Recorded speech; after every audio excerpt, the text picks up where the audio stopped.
靴子平之共举，用典上稍差些都要列为下等，就更不要提师傅了。自古诗文无第一，边塞时凭什么就要低太白一等？就是啊，一开口便错了。自冯令公以来，独推杜工部，什么要塞，什么太白，都是浮云。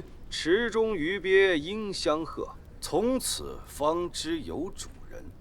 冯令公自家作诗，却也不学杜工部，偏生要为难我等。冯令公所言鱼鳖，骂的正是耳背。司马普，老兄赴长科应试有40年了吧？你这般懂得冯令公的诗，他老人家为相30年，也不见他娶你做进士，做得一官半职。少年人手不能提，肩不能担，不能术数不知民情，诗文做得再好，也是废物。冯令公为何要娶我做官呢？自是在无一众，确乎是个废物。700年前，司马氏做天子，40年而天下大乱，乃是废物。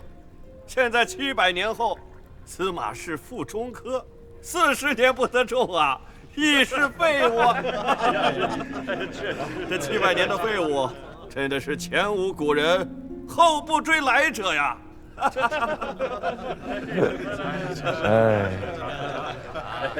这次考得不成，我也只好回乡去喽。先生，我家主人相邀，还请先生不吝赐教。尊驾是同是长科沦落人，先生请就坐。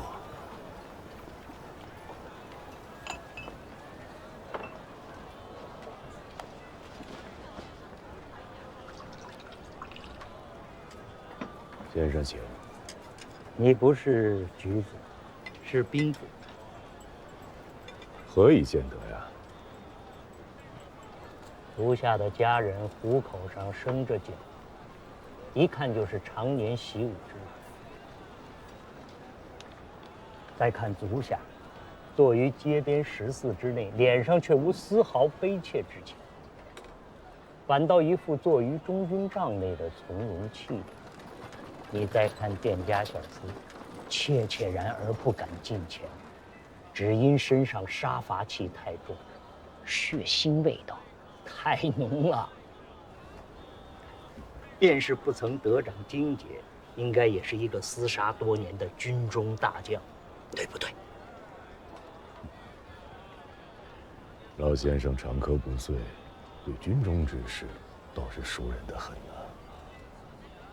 吕氏不弟20年前曾入藩帅幕府为记事。哦，那既为幕职，为何不求藩帅荐个出身？他做了残民之贼，南下去避祸，老夫不曾追去。不知是哪位藩帅？黄甫辉。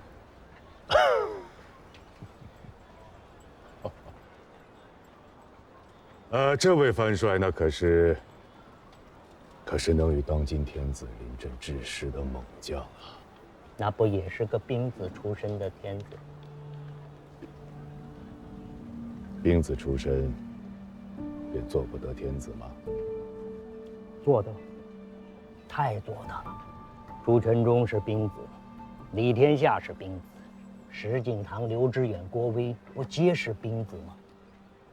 前朝的世宗皇帝不是兵子，可惜呀，天不假年，最后还是换了位兵子上来。老夫活了偌大的年纪，这天底之下最不缺的便是丘八天子。既如此，老丈为何又进京来赴长科呀？老夫长科出仕，求的是一州一县临民而治，无意做天子私人。普天之下莫非王土，率土之滨莫非王臣。老先生既求长科出仕，管阁也好，州县也罢，都是当今天子之臣，又有何意？我问你，冯令公又是谁家之臣？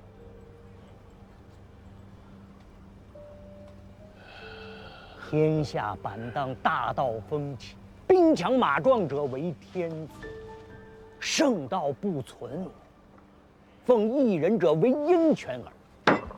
当效冯令公，奉天下梨树而臣之。我说的不对吗？你随我来。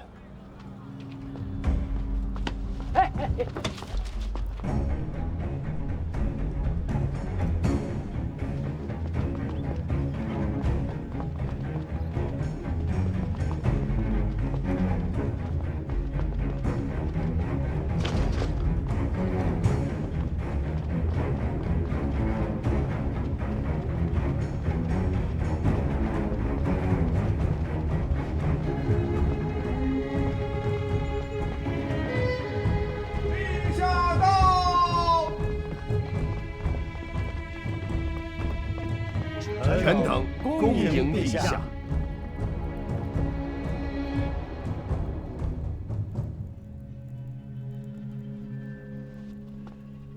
学期，臣在。本岁长科，礼部贡士未取中者，即往岁长科15士以上未取中者，系列其名再造一册，皆赐今岁长科进士出身。陛下，无故事，无先例。今日之事，即是后世之先例。朕是个不通文墨、不懂故事的天子，故而要为天下开了这个先例。陛下，长科取士，应由礼部册名入奏，天下谓之正途。今陛下降降恩，宜分其途，正其名，以示天下以公。长科取士，谓之正奏明；今日之事，谓之特奏明。长科举子司马溥，凡40年不得一中，今以特奏明取之，赐进士出身，特旨全序，为枢密院承旨。臣奉诏。先生有人天下之心，朕亦有人天下之志。朕虽是求拔天子，却不是张彦泽、皇甫辉。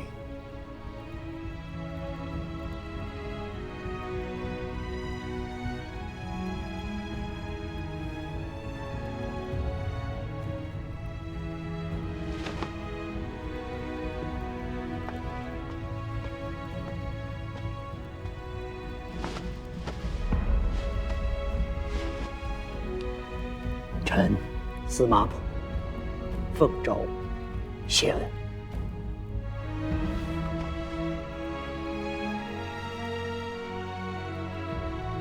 朕闻得江南水患，有多少州县遭灾？启奏陛下，共计7个州，28个县遭灾。有多少人罹难？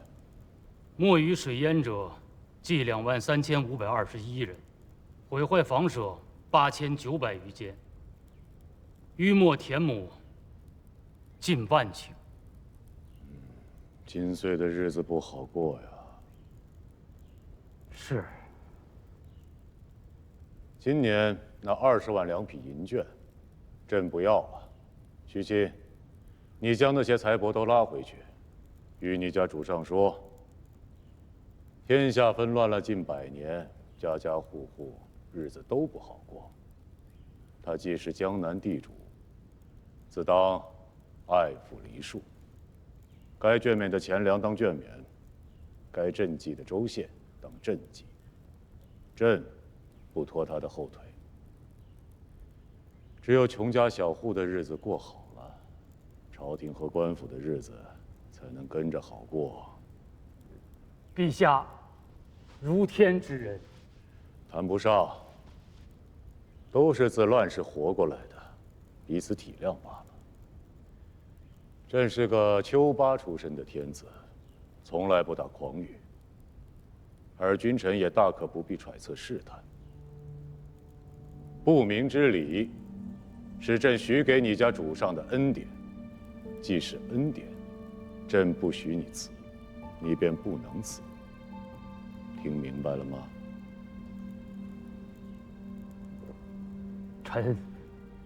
臣明白。而君臣好生去做，只要江南州县国泰民安，立誓便是僭越尊号，与朕并驾齐驱，朕也未必做到。可若是误了灾情，使得江南名声涂炭，朕凭却这日子不过了，也是要吊民伐罪的。听懂了吗？怒。